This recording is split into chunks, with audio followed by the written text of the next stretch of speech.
YS Jagan Narsipatnam medical college పర్యటనపై కూటమి ప్రభుత్వం కక్ష సాధింపులకు దిగింది. మెడికల్ కాలేజ్ సందర్శనకు రోడ్డు మార్గాన అనుమతి లేదని పోలీసులు ఆంక్షలు విధించారు.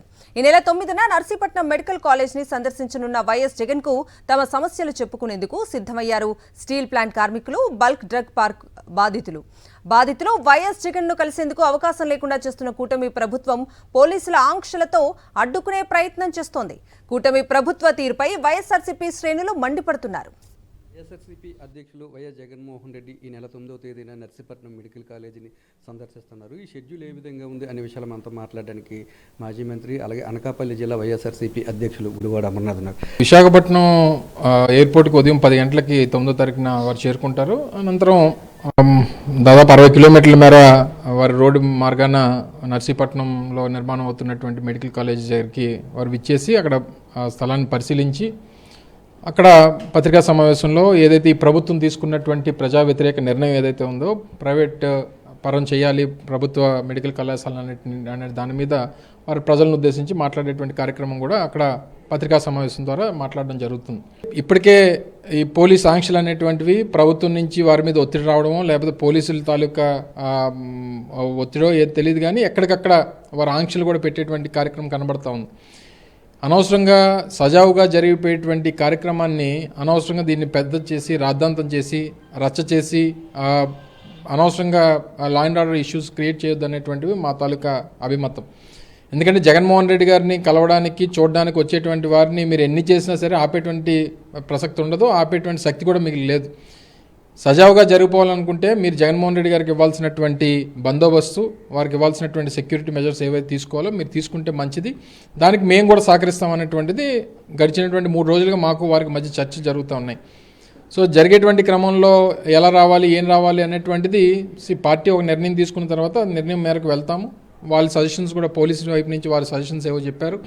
సో వాళ్ళకి ఏంటంటే జనం కలవడానికి వీల్లేదు, జనాన్ని మొబిలైజ్ చేయడానికి వీల్లేదు అనేటువంటి అభిప్రాయం వారికి. ప్రజానాయకుడు వస్తున్నప్పుడు ప్రజలు ఆయన్ని కలవకూడదు అనేటువంటిది నాకు తెలిసి ప్రజాస్వామ్యంలో ఎక్కడా లేదు. సో అటువంటిది దానికి ఏంటంటే ఏపీఎంఎస్ఐడిసి పర్మిషన్ తీసుకున్నారా లేదా మెడికల్ కాలేజ్ దానికని.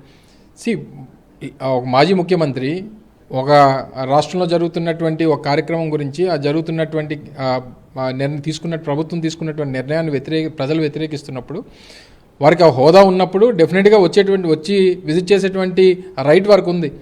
ఏపీఎంఎస్సి ఐడిసి దగ్గర పర్మిషన్ తీసుకోవాల్సిన అవసరం మాకే ఉంది. మేము ఇంటిమేట్ చేస్తాం, ఇలా కాలేజ్ దగ్గరికి వస్తున్నాము, మీ అరేంజ్మెంట్ చేయండి అనేటువంటిది ఇంటిమేట్ చేసేటువంటి కార్యక్రమం మేము చేస్తాం తప్ప ఎవరి దగ్గర పర్మిషన్ తీసుకోవాల్సినటువంటి మా అవసరం. ఆయన మాజీ ముఖ్యమంత్రి, వారితో పాటు leader of opposition Botsa Satyanarayana గారు కానీ మిగిలినటువంటి మాజీ మంత్రులు కానీ అందరూ కూడా ఉంటారు. స్థానిక ఎమ్మెల్యేలు కొంతమంది ఉన్నారు, ప్రజాప్రతినిధులు ఉన్నారు, ఎమ్మెల్సీలు ఉన్నారు. మరి అందరూ వచ్చినప్పుడు గవర్నమెంట్ ప్రాజెక్ట్ దగ్గరికి వస్తున్నప్పుడు ఎవరి పర్మిషన్ అవసరం ఇంటిమేట్ చేస్తాం. ఆ ఇంటిమేషన్ చేస్తాం, ఆ పర్మిషన్ లెటర్ ఇవ్వండి, లేదా ఎంతమంది నాయకులు ఎంతమంది వస్తారో పేర్లు ఇవ్వండి, వస్తున్నటువంటి కారు నెంబర్లు ఇవ్వండి, ఎంతమంది 2000 మందో 1500 మంది జనాభా వస్తుంటే వాళ్ళ పేర్లు ఇవ్వండి అంటే ఎక్కడి నుంచి వస్తామండి. పనిచేస్తాం కాదు, ప్రభుత్వం ఆలోచన చేయాలి.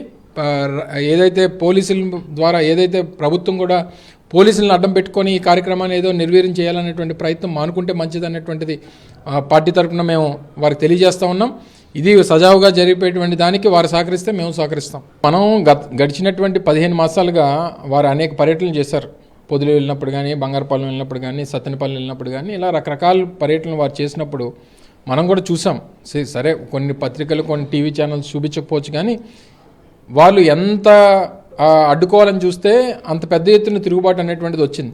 జగన్మోహన్ రెడ్డి పర్యటన విజయవంతం కాకుండా ఉండడం కోసం పోలీసులు ఆంక్షలు పెడుతున్నారని, పోలీసుల ఆంక్షలతో వైఎస్ జగన్మోహన్ రెడ్డి పర్యటన అడ్డుకోలేరని, వాళ్ళు ఎంత గట్టిగా అడ్డుకుంటే అంతకు మించి జనాలు వస్తారని, అక్కడ ఏదైతే మెడికల్ కాలేజీ నిర్మాణం లేదని చెప్తున్నారో వారు రేపు జగన్మోహన్ రెడ్డితో పాటు వస్తే అక్కడ మెడికల్ కాలేజీ నిర్మాణం జరిగిందా లేదా అనేది స్పష్టమవుతుందని చెప్పి మాజీ మంత్రి గుడివాడ అమర్నాథ్ చెప్తున్నారు. కెమెరామెన్ శంకర్తో నాయుడు, అనకాపల్లి నుంచి.